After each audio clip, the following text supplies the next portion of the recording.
So this gecko here just dropped its tail. So I was feeding this gecko and it went to jump out. I went to grab it as it jumped out of that enclosure right there. And when I went to grab it, the gecko dropped his tail on the ground. So that tail came off of that gecko. Now, why is it wiggling around?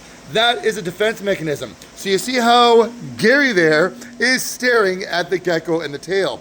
If Gary was to go after this gecko and bite at the gecko can release the tail on its own, causing the tail to just fall off. And then the tail wiggles around like this, and then hopefully Gary, or whatever the predator was, would go after the tail, and the gecko would be able to get away and survive another day. Now, the gecko is unharmed. This is a natural thing that happens in the gecko world. There's the tail. It is barely even a speck of blood right there because the tail naturally falls off. And the gecko is not angry because this happened. The gecko is angry because this is a tokay gecko.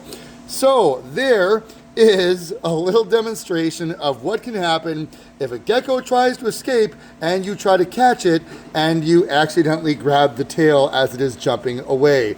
So that is my fault. Luckily, probably 4 or 5 months down the road, you'll hardly be able to tell because this gecko will regrow its tail. So natural process. It's just really weird to see a tail wiggling around. And it'll wiggle around like that for about 10 to 15 minutes, like I said, and then the nerves will eventually die and that'll be it. So there is a gecko with its lost tail. I'm sorry, buddy, but it was your fault.